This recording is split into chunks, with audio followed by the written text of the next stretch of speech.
quand on voit les indices de développement, tout est donc pratiquement au rouge. Le pays n'attire pas les investisseurs étrangers. La balance commerciale est complètement déficitaire. L'industrie est complètement à terre. Au lieu de faire des assises, au lieu de se remettre en cause, ce régime attise plutôt la haine et détourne le peuple justement des objectifs qu'il prétendait atteindre même en l'an 2000 où on nous promettait santé pour tous en l'an 2000. Ils nous ont promis 1001 choses, métro, satellite, sans pour autant oublier que le paradis devait se construire sur terre. Ils nous ont promis les plus beaux stades, ils nous ont promis les tramways, ils nous ont promis un Cameroun qui devrait être un véritable paradis sur terre. Mais aujourd'hui, alors que c'est eux qui sont en train de distribuer les terres aux étrangers, alors que c'est eux qui sont en train de flatiser certaines populations, dont les autochtones, alors que c'est eux qui volent les terres, se les approprient, sous prétexte que c'est pour l'État, les voilà maintenant qui reviennent avec un débat. Avec les Sawa contre les Bamileke. Ah oui, c'est ça maintenant, la spécialité. Oui, c'est ça qui fait l'actualité. C'est ça qu'on débat chez nous à la télé.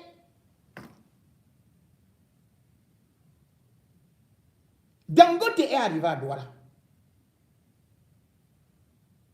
Il s'est installé. Les Chinois sont arrivés. Ils sont installés en paix. Les Libanais sont là. Ils sont installés en paix. Mais qu'est-ce qu'on voit? C'est plutôt entre Camerounais qu'on se déteste, qu'on demande aux autres que vous n'êtes pas chez vous ici, vous devez rentrer. Chez vous.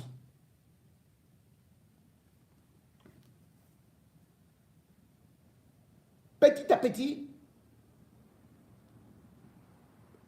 le corbeau Elimbi Lobé a donc commencé à faire des émules.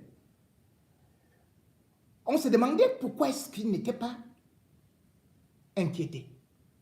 On a bien compris que c'était une action gouvernementale, pilotée par des gens comme Laurent Esso, et raison pour laquelle d'ailleurs il a été reçu par Jean de Dieu Momo, pour lui dire un seul mot, continue. Le problème donc, aujourd'hui, fait débat d'autant plus que on nous a aussi dit que les Bamileke voulaient désormais devenir chefs traditionnels. Ainsi est née l'affaire Raymond Tchengan, qu'on nous a présenté comme un véritable Bamileke qui était parti de chez lui pour venir prendre une chefferie qui devra revenir au Sawa. Bien évidemment, en toute logique, de prime abord, on s'est dit, ce n'est pas normal. On a donc vu des gens défiler. Sauf qu'après vérification, on se rend compte que l'homme qu'on présentait comme étant un Bamileke pure souche n'en est pas. Que c'est plutôt un notable. Et par la suite, après avoir fait cette manifestation qui a été autorisée par les pouvoirs publics, on voit maintenant une autre lettre qui circule sur Internet qui dit qu'en fait, Raymond Tchengan est éligible. Éligible. Nous sommes donc là devant de la manipulation. Parce que le régime Biya a voulu profiter de cette situation pour créer encore ce que il a toujours su faire. Opposer les communautés aux autres. Montrer que les malheurs de tels viennent de telle communauté. La saleté de telle, les agressions de telle, les vols de telle, les viols de telle, ça vient d'une telle communauté. Et que les autres, s'ils ne sont pas là, nous on est bien. On est bien. C'est la vieille tactique qui d'ailleurs aujourd'hui est critiquée par des Africains en Afrique du Sud. Puis en Afrique du Sud, aujourd'hui, on voit même, ils disent que non, ils ne veulent plus les étrangers. Comme le Front National ici. La faute, c'est toujours aux autres. Voilà des incapables. Comment est-ce qu'ils fonctionnent? Ils opposent les communautés, c'est-à-dire que le gouvernement ne parvient pas à résoudre des problèmes de chômage, le gouvernement ne parvient pas à résoudre des problèmes de santé, du niveau de vie et de la sécurité. Alors le gouvernement retourne les populations contre des populations, ou plutôt des communautés contre des communautés.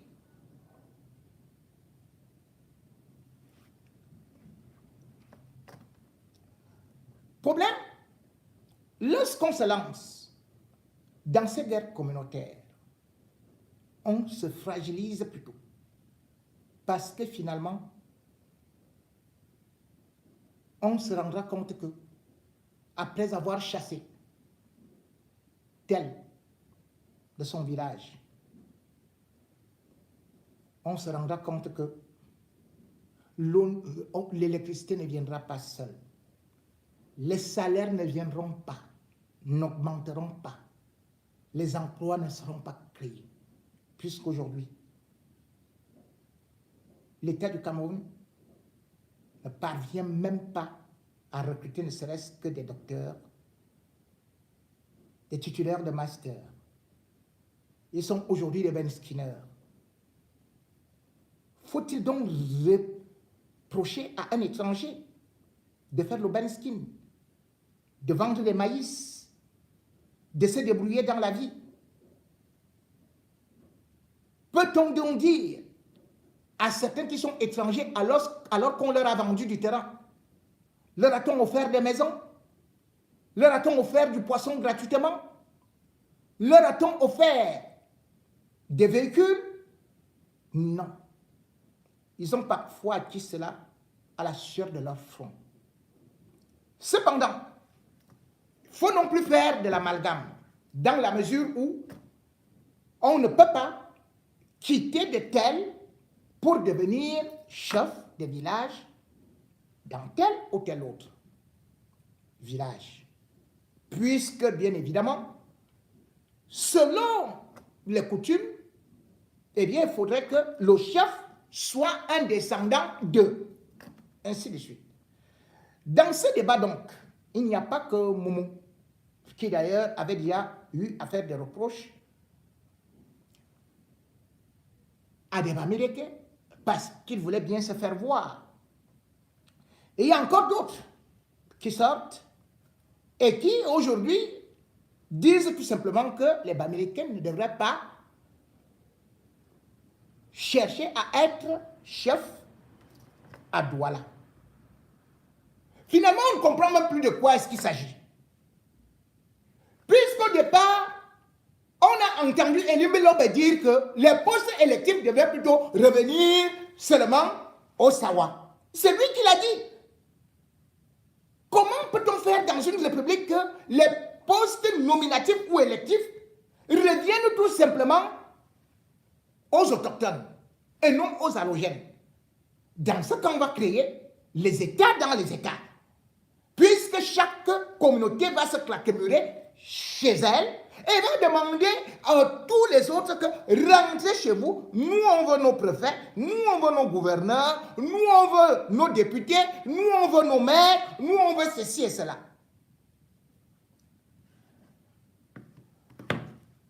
Le monde évolue vers des grands blocs. Les Européens sont devenus forts parce qu'ils ont réussi à créer des grands blocs qui peuvent se dresser contre l'ennemi. Les Occidentaux ont compris donc cela. Les États-Unis, c'est un conglomérat d'États, mais ils se sont unis. Mais chez nous, dans un petit pays de 475 000 km²,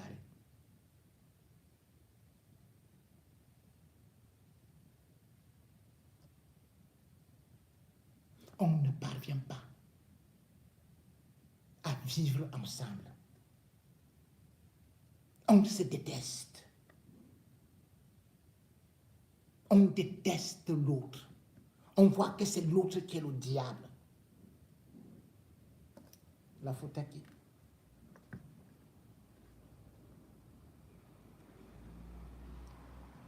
À ce régime qui a compris que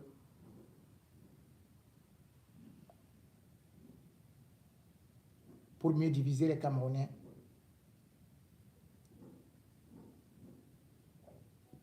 il faut toujours y mettre un grand de tribalisme.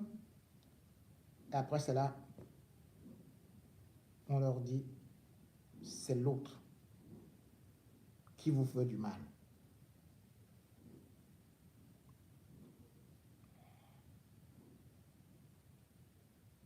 Mesdames et messieurs, ici, puisque le débat fait sensation, voici un Bamileke qui lui dit également aussi aux Bamileke qu'ils ne doivent pas rêver d'être chef chez les Sawa, bien évidemment. Je ne sais même pas si les Bamileke ont décidé d'être chef là-bas chez les Sawa. Je ne sais même pas. Je ne sais même pas d'où vient ce débat-là. C'est le glissement des débats pour qu'on se perde finalement. On est parti des postes électifs.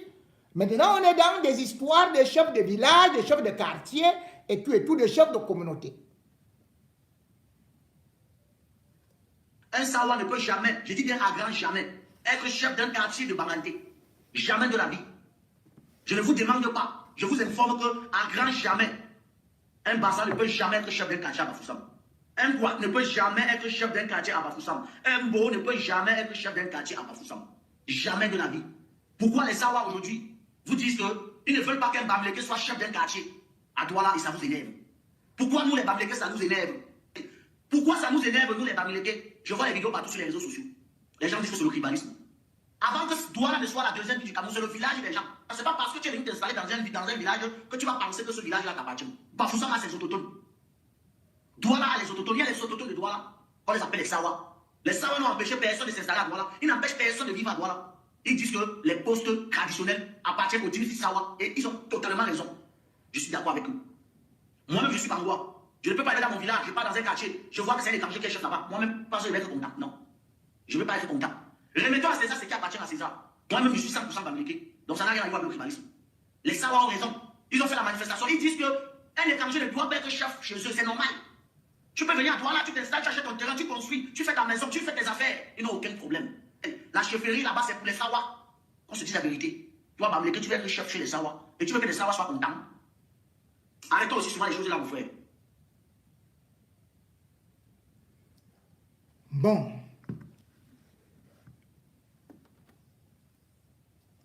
Celui qui le dit, et bien évidemment, le chef de chez moi, pour l'instant, il ne vient de nulle part. Je laisse donc ce débat parce qu'il n'est pas le vrai débat. D'ailleurs, j'ai vu l'un de mes confrères, Blaireau Niemek, qui a aussi fait une sortie par rapport à ce débat, parce qu'effectivement, le débat a eu un glissement par rapport à René Tchingan, qui n'est pas Bamileke. Sauf si on me dit aujourd'hui qu'il y a des Bamileke qui sont devenus chefs à Dedo, qui sont devenus chefs machin à tel ou tel endroit. Bon, je comprendrai cela. Mais toutefois, comme nous le disons, nous Camerounais, tout comme Elimbi Lobe qui a voyagé, eh bien, on voit des Camerounais qui ont des postes électifs, qui sont des maires, qui sont des députés dans d'autres pays. ils sont Sawa, ils sont Bamileke, ils sont Beti. Et dans ce pays-là, il n'y a pas beaucoup de problèmes. On les accepte. Mais au Cameroun, c'est beaucoup plus compliqué de s'imposer quand on vient d'une autre communauté ou d'une autre communauté. Et encore qu'aujourd'hui, à Douala, comme on appelle les littoraliens, certains vous diront que c'est plutôt les Bakoko qui étaient les premiers, puis les Bassa, avant les Sawa. Qui est donc autochtone véritablement? Toujours est-il que nous surfons toujours sur des petits problèmes au lieu de regarder les vrais problèmes qui minent notre nation. Nous cherchons des petits problèmes qui peuvent nous diviser et nous ne voulons pas avancer ensemble. Nous voulons tout simplement nous opposer dans nos petits villages où chacun reste agrippé à un petit chef qui ne peut même pas aider une communauté à avancer, qui ne peut rien créer, qui ne peut pas favoriser l'émergence, qui ne peut pas trouver des emplois, qui ne peut même pas résoudre les problèmes dans une famille. Je veux éviter les amalgames, parce qu'il y a aussi eu beaucoup d'amalgames. Première chose que je dis, faisons attention qu'en faisant des amalgames, nous ne légitimions un mauvais discours. Il y a un mauvais discours actuellement qui est porté par quelques personnes, le littoral aux littoraliens. Il porte notamment sur les postes électifs et autres. Sur la question, je ne suis pas d'accord. Les postes électifs et les postes de nomination sont ouverts à tous les Camerounais. Les postes électifs et les postes de nomination sont ouverts à tous les Camerounais. Mais voyez donc que ceux qui ont initié, qui ont eu l'idée de s'attaquer à la chefferie, ont permis qu'on ramasse des choses qui ne faisaient pas partie du discours et on les mélange. La marche qui s'est passée à Bonateki, j'ai entendu quelques personnes dire que non, c'est une marche pour chasser les Bamileke du littoral. À certains de mes frères Bamileke, je ne veux plus jamais entendre ce genre de choses. Qui peut chasser les Bamileke du littoral? Non, il ne faut pas vraiment, ne répétons plus jamais ce genre de bêtises. Ce n'est même pas envisageable. Mais il n'y a pas un peuple qui connaisse mieux la chefferie que les Bamileke, ici au Cameroun.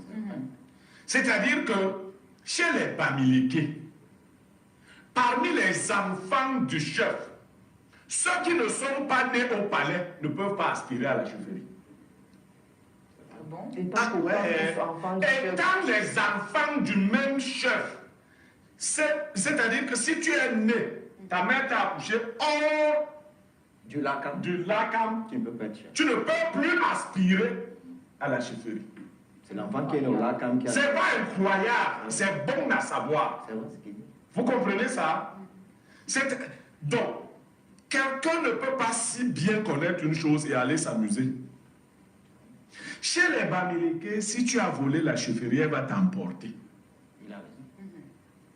Il n'y a pas un cousin qui regarde la chefferie. C'est du chef. C'est-à-dire que comme il est le neveu ou le cousin, il regarde. Non. Il n'y a même pas de candidature. Ils disent que c'est un sacrilège. À l'ouest, il n'est pas possible. Alors que tu traverses un village, Bayangam et Batoufam sont collés.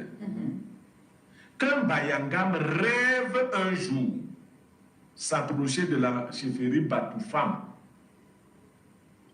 si ça passe par sa tête, que ça reste seulement là-bas dans sa tête, qu'il n'exprime jamais ça.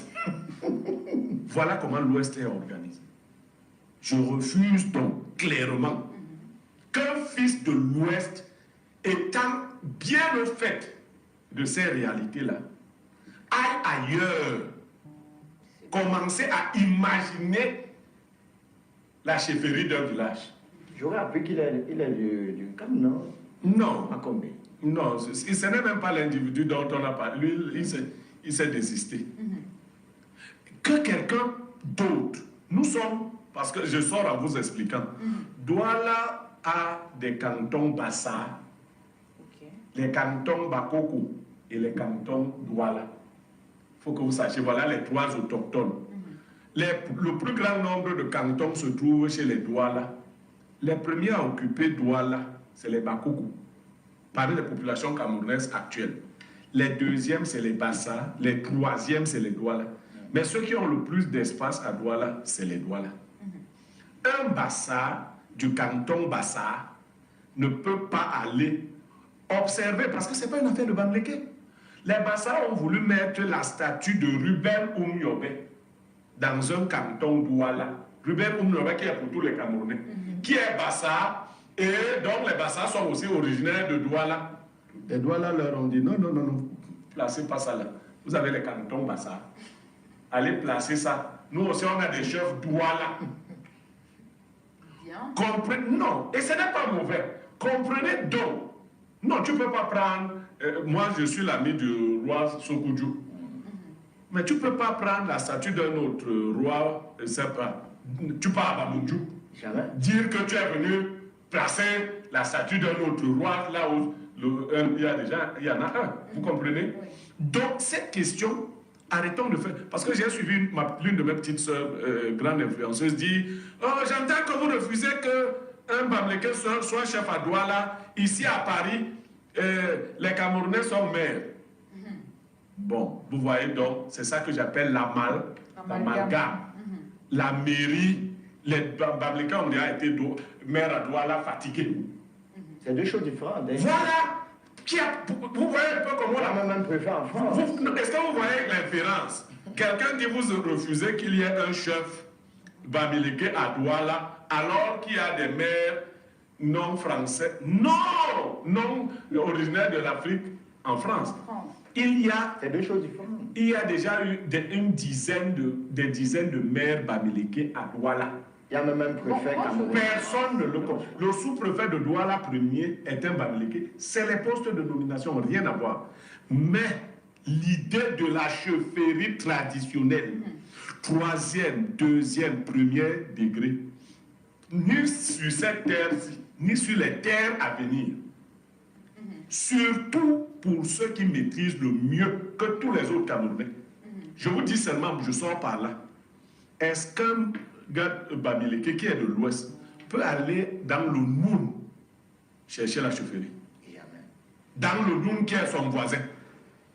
Il peut y aller chercher la chefferie? Apparemment, c'est la patate qui a accepté pour la main. Non, je veux dire qu'il ne faut pas qu'on fasse des amalgames. Bon, ceux qui m'ont suffisamment sollicité, parce qu'ils disent, pour m'intriguer, tu es l'ami des Bamileke, tu ne critiques. Non, non, moi, ma façon de faire ne change pas. Bon, ça c'est arrêté.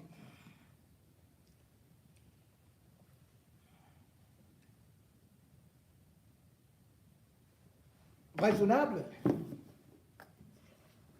ce qu'il dit.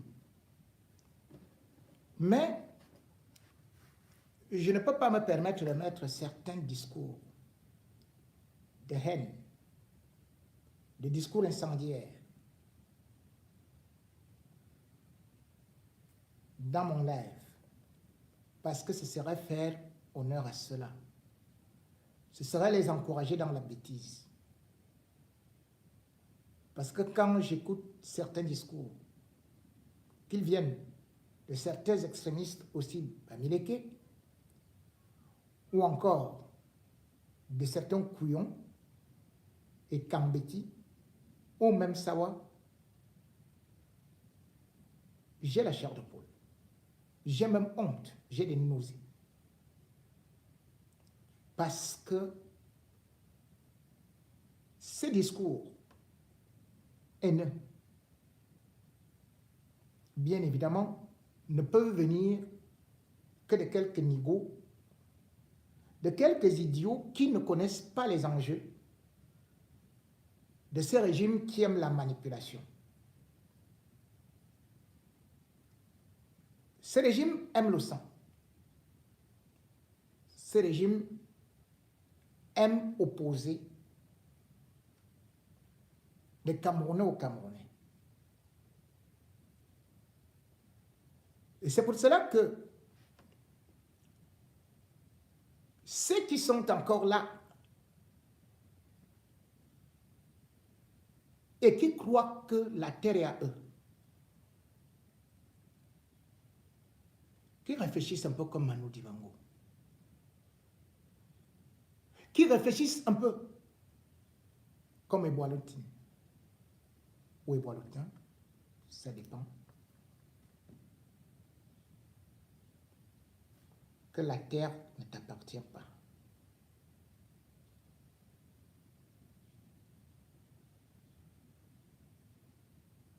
Et tu n'emporteras d'ailleurs rien.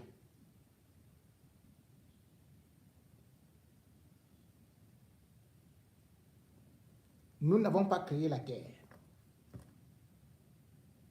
Et nous voici éparpillés partout sur des terres qui appartenaient peut-être aux autres. Nous ne connaissons même pas leur nom. Aujourd'hui, on apprend même que Donald Trump veut acheter des pays entiers. Et d'ailleurs, il peut se décider de venir s'installer au Cameroun. Dites-moi, si Donald Trump décide que Douala lui appartient, que Yaoundé lui appartient, dès demain, vous ferez quoi? Je ferai quoi? Rien. Les Chinois sont en train de nous tabasser chez nous. Ils sont en train d'arracher toutes nos terres. Pendant ce temps, nous combattons nos frères.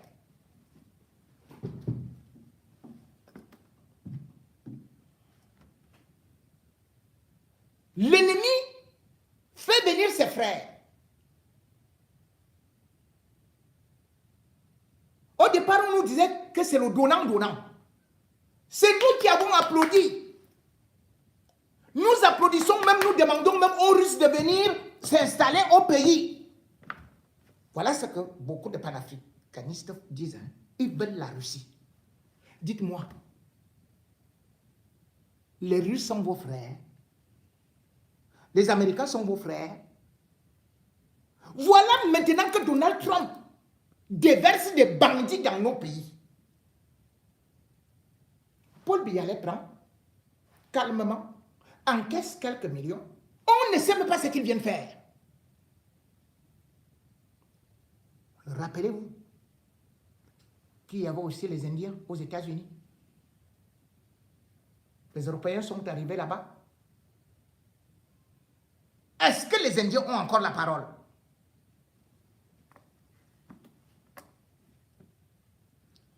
Les guerres que nous sommes donc en train de fabriquer, les guerres communautaires là, ne nous avancent à rien. C'est Paul Biya qui a vendu notre pays.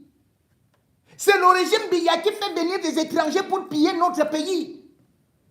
C'est eux qui vous disent qu'on veut construire l'hôtel, chaîne internationale à tel ou tel endroit. Chez les autochtones, ils vous dégagent.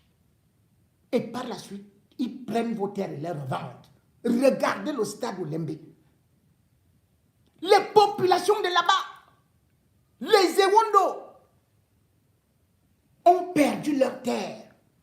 On a dit que on allait construire ceci, le stade. Après, c'est les Bidumpat qui ont récupéré des terres là-bas pour construire, pour faire ceci. Les Ketchakoutes ont profité.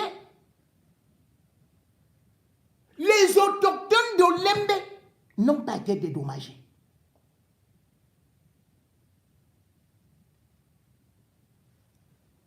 Les Sawa ont été ostracisés par Paul Biya, par le régime Biya.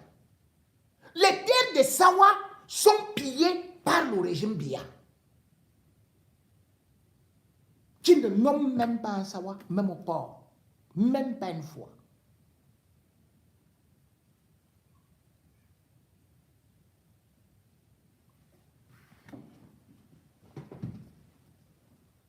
Pourquoi un Sawa n'est pas gouverneur du littoral? Le littoral, le littoralien. Vous voulez me dire qu'il n'y a aucun Sawa qui peut être gouverneur chez vous? Mais dites-moi, il n'y a pas de Sawa qui peut être préfet?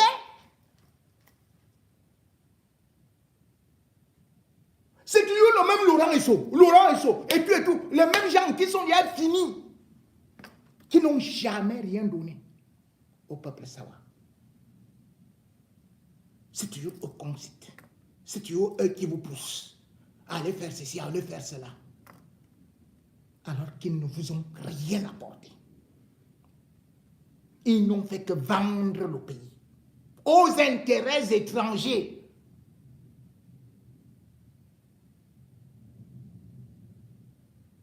Lorsqu'on essaye de regarder aujourd'hui notre pays sur le plan économique,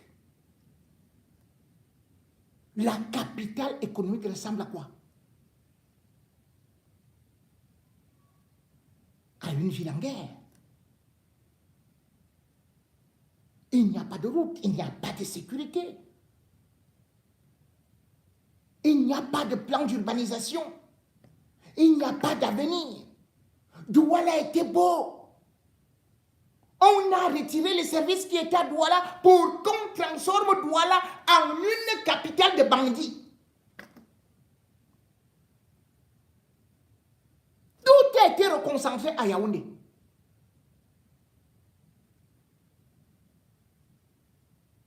C'est donc un appel aux frères et sœurs Sawa que ce n'est pas les commerçants ou les gens qui viennent qui sont vos ennemis. Bien au contraire. Dans des vraies cités économiques, on flatte les investisseurs. On attire les investisseurs. C'est là où tout le monde profite. Douala ne peut pas être un village. Si vous voulez donc rester dans le village pour vivre de la pêche et la cueillette, vous perdrez. Sauf qu'aujourd'hui, on se rend quand même compte que ce ne sont pas tous les Sawa qui sont dans ces manœuvres-là. Ce ne sont pas tous les Sawa qui sont devenus xénophobes. C'est un peuple d'accueil. Et d'ailleurs, c'est une véritable leçon que vient d'infliger un maire Sawa aux partisans de Limbi Lobé, en invitant plutôt les Bamileke à venir encore investir massivement. Retour à l'expéditeur. C'est une réponse à l'envoyeur pour vous dire: ne prenez pas Elimbi Lobé comme le représentant des Sawa, mais plutôt le représentant d'une clique tribale, d'un pouvoir planique qui veut tout simplement opposer et cogner les têtes des Camerounais à d'autres Camerounais. Douala n'est pas un village, mais bien une mégalopole.